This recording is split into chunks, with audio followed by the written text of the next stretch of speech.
What's going on? It's your man Don McKay in here at Radio on Fire Studios here in Baltimore, Maryland. A lot of things going on, a lot of things I want to talk about. We tomorrow, of course, the kickoff for the holiday weekend is going down here. We have some DJs coming through. DJ Kenny B will be here, as well as DJ Patrick, to get the Christmas holiday started off right. We're going to be going back to Hammer Jacks for that whole thing. For people that remember that club music feel, we're going to be playing club music, classic Baltimore club music from 12 to 3 p.m. RadioOnFire.com is where you go. We'll also be streaming on our social channels. So I want to talk about Nicki Minaj. Fans think that Cardi B is trying to steal her style. Nicki even responded to this. So we're going to talk about that. Now, also, a couple of topics that we're going to get to. You know the reporter that dissed Diddy? The reporter were two reporters. One you couldn't see on screen when Diddy was talking about potentially buying the Panthers. Couldn't see him on screen. Black guy, surprisingly, sounded like he was white, but it's black guy. And a white lady talking about Diddy. So we're going to talk about that. The reporter, anyway, that dissed Diddy had a beef going. I don't know if y'all knew this. He had a beef going with Nipsey Hussle, right? Can you believe it? But they have squashed that beef, and they've squashed that beef in person. And so we're going to talk about that as well. So first topic, the Nicki Minaj thing. Nicki Minaj fans are alluding to the fact that Cardi B is stealing Nicki's swag. Now, I said that in a couple videos. Well, definitely in a motorsport video. She looks like she's trying to do Nicki's thing, like Nickis Style, like that whole thing. Now, this week, Cardi dropped a brand new track and featured 21 Savage, and I liked it. I mean, I thought it was hot. I think it's Cardi's time. I think she has a lot going right now, and I like it. Okay, she also appeared on the No Limit remix with G-Eazy, A$AP Rocky, Belly, French Montana, and Juicy J. Song is hot. Definitely the song is hot. Now, the Bodak Yellow rapper was heavily praised on social media for that verse that she did on No Limit. The music video is out there now. Now, during her scene, Cardi twirls around on a money-covered floor, snatches her wigs, and makes animated faces. We've seen this before somewhere. Nicki Minaj? No? A day after that video dropped, Nicki Minaj seemed to agree with her barbs, who go in, by the way. They're not as bad as the Beehive, but they are up there. And Lil' Kim's squad is pretty heavy anyway. But Nicki tweeted, "I'm glad y'all peeped," which was liked and retweeted 1,000 times, thousands of times actually. So fans believe that Cardi's flow, along with her outfit choices, are similar to Nicki Minaj's previous work. What are your thoughts out there? I know that y'all have to see it, but it's kind of funny because, of course, Nicki borrowed her style from Kim. Now, my issue with Nicki, and I only have one because I love everything about Nicki.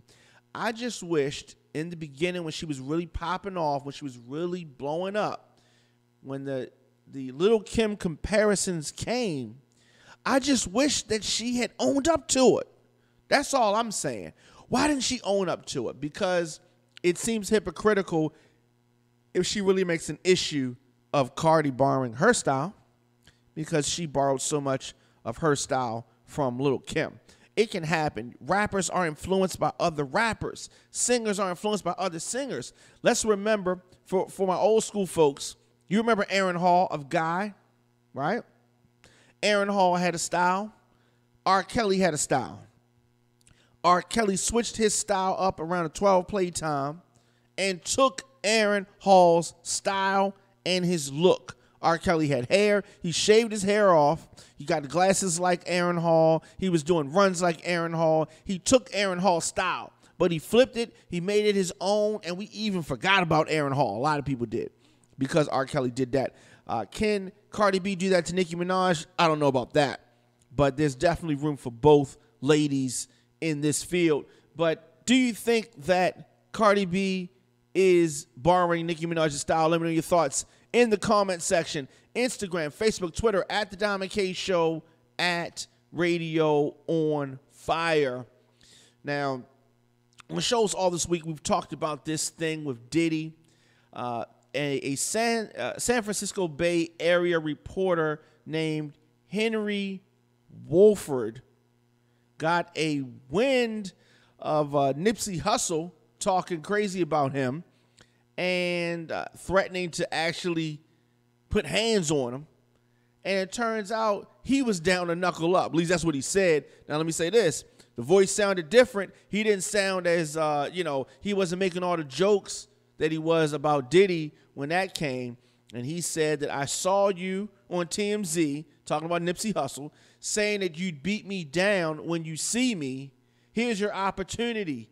I'm old school and only fight for a cause. He said that earlier today. Now, let's raise money for the black community. We can box or go MMA style in a celebrity fight. Hug when it's over. You let me know the time and the place. That's what he said.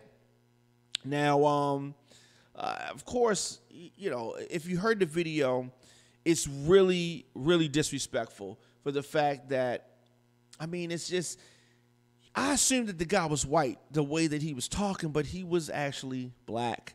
And he was chastised and making fun of Diddy, telling him, do that music thing you do. You look like you were drunk. You look like you were high, like that whole thing. He said on the KRON4 news segment with the host. They've come forth and apologized now, but it was crazy. Those remarks actually went viral, included definitely some stereotypes about him. Drinking 40s, right? Drinking 40s and just saying that he could not be taken seriously.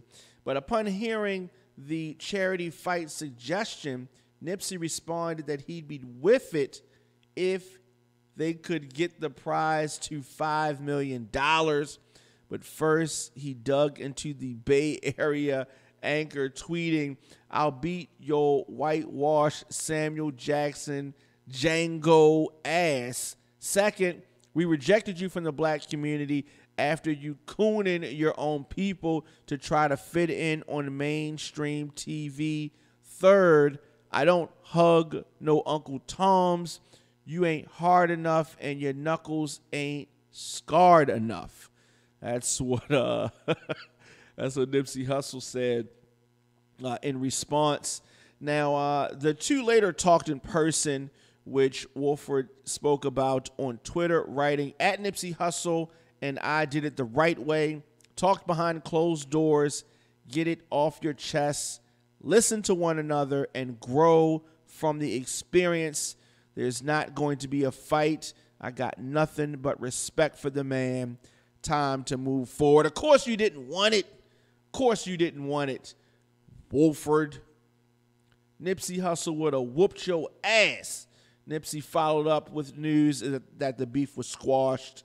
We're human. We all make mistakes. After our convo, I understand that he was sincere about balancing the damage that he feels, and he feels it was a mistake. Of course it was a mistake because you got chumped down, punked down. We're going to forgive him and allow him the platform to clear his name. The person I spoke to ain't the one we saw on TV. Yeah, it was real different when you were in his face. I'm all for making jokes. I make jokes all the time. I'm all for talking your shit and saying what you want to say. But the things that he said about Diddy, the way that it was presented, it was not cool. It was not cool. But, of course, people make mistakes. Let's know your thoughts in the comment section. Instagram, Facebook, Twitter, at The Diamond K Show, at Radio on Fire. Of course, Diamond K Morning Show going down. Here from Radio on Fire. We'll be back tomorrow. Just a lot of things that I'm really excited about going on here at Radio on Fire. Of course, artists, record labels, whatever, send me music, DJ Diamond K at gmail.com.